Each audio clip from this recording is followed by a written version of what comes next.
Okay, this is chapter 7, Naughty List.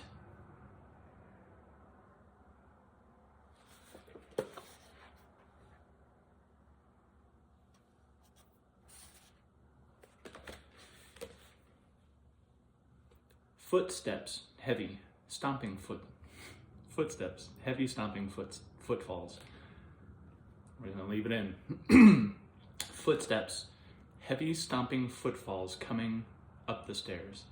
Jesse found himself in his childhood room. He was 6, maybe 7 years old, and it was Christmas. The banister was strung with tinsel and Christmas lights, and they blinked and sparkled. A large shadow blocked out the lights as it marched up the stairs. Ho, ho, ho, boomed a voice, one laced with judgment and condemnation. Have you been naughty, Jesse? Have you? Jesse began to shake. He tugged the covers up to his neck. Santa pushed through the door, his burly figure so massive he barely fit through the frame. He crossed to Jesse's bedside carrying a large sack, a blood-colored sack, slung across his shoulder. He stood there, towering, looming, his tiny black eyes locked on Jesse as though weighing his soul. Santa rolled the sack off his shoulder and onto the bed. The sack was moving, as though full of dogs and cats perhaps. Jesse heard what sounded like muffled mewing and cries, but he knew it couldn't be coming from Santa's sack. Santa shook his head sadly. You've been naughty, Jesse, very naughty. Jesse tried to speak, tried to say that he was a good boy, but his mouth couldn't form words. 6 hunched figures crept up behind Santa, glistening skin, dark as pitch, twisting horns protruding from their scalps, and long red tongues lolling from between black teeth. They looked at Jesse as though he'd be a good treat. Santa loosened the cord and opened the sack, and now Jesse could clearly hear the cries, and they weren't from cats and dogs, but children, screaming and moaning as though in great pain. Santa jabbed a chubby finger at Jesse. He is on the naughty list. Put him in the sack. The devils all grinned, rubbed their long fingers together, and reached for Jesse. Jesse opened his eyes and found himself still in a room with 6 devils, their hunched figures silhouetted by the flickering glow of the pot-bellied stove. The church was dark, and he realized it was night, wondering how long he'd been asleep. Something smelled foul. He sniffed. Blood? Jesse scanned the shadows and found huge unblinking eyes staring back at him. He sat up. A cow, or at least its head, sat atop the chest, blood dripping down its tongue onto the floor. Whoa, he thought, where did that come from? He spotted a large steel wash tub against the wall. He made out a rump flank and 2 legs jutting up. Someone was going to miss that cow. Something else was new. Mistletoe. Several piles of it. It looked as though someone had been whittling spikes out of branches. He climbed to his feet, swayed, put a hand out to steady himself a bit.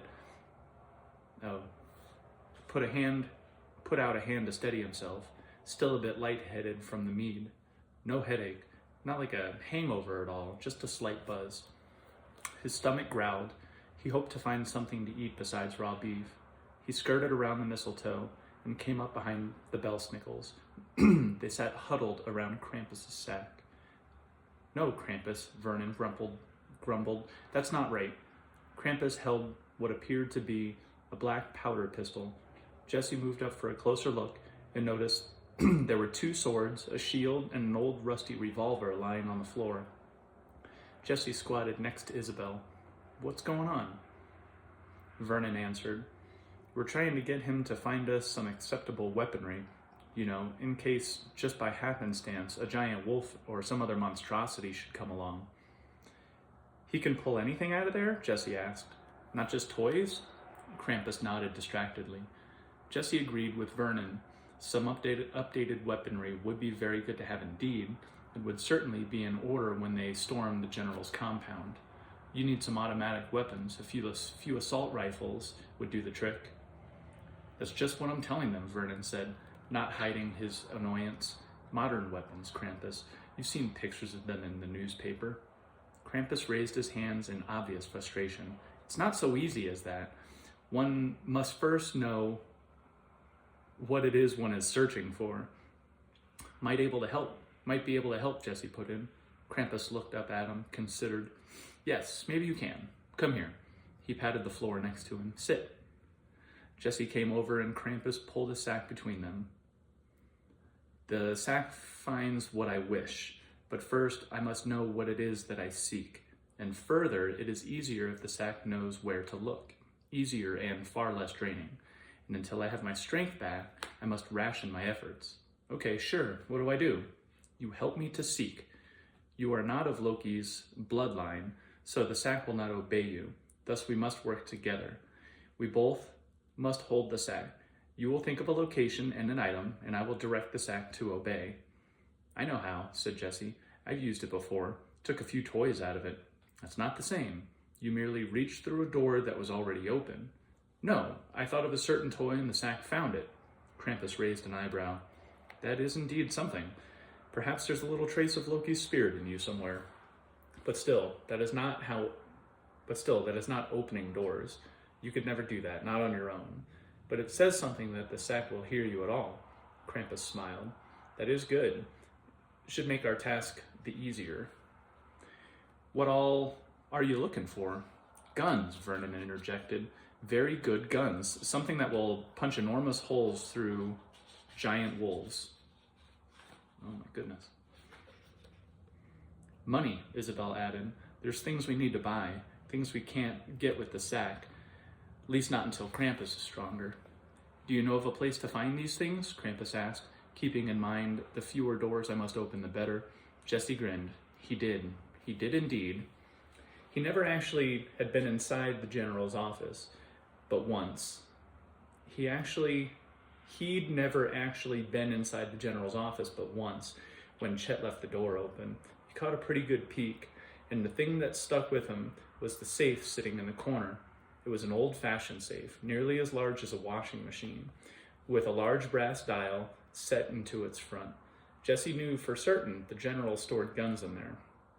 He had to be cash as well, and no telling what else. Sure would hate to steal from the general, Jesse thought. Be a real shame. Oh, I know just a spot, all right. Good, Krampus said. Place your palms on the sack. Jesse did. Close your eyes and seek. Seek? Just close your eyes and it will come to you. Jesse shrugged, closed his eyes, and imagined the compound. Then the motor bay. Then the general's upstairs office. Nothing special seemed to be happening. Then Krampus laid his hands atop Jesse's, and slowly the vision sharpened. Details he'd never seen materialized. The safe sat in the corner. Jesse steered his mind toward it, and the vision followed. It was just that easy. Then he went into it, and all was dark. This is the place, Krampus asked. Inside the chest? Yeah. Krampus's hold tightened, and Jesse felt a slight charge. Krampus pulled their hands away. It's done. That's it? The sack responds well to you, Jesse. Krampus looked up at him kindly, almost paternally. Maybe a touch of Loki's blood does indeed run in your veins. So I can just reach in there and take whatever I like? You can, but be aware you're putting your hand into that other place. Your arm and hand will be visible to anyone who happens to be near. This can lead to trouble.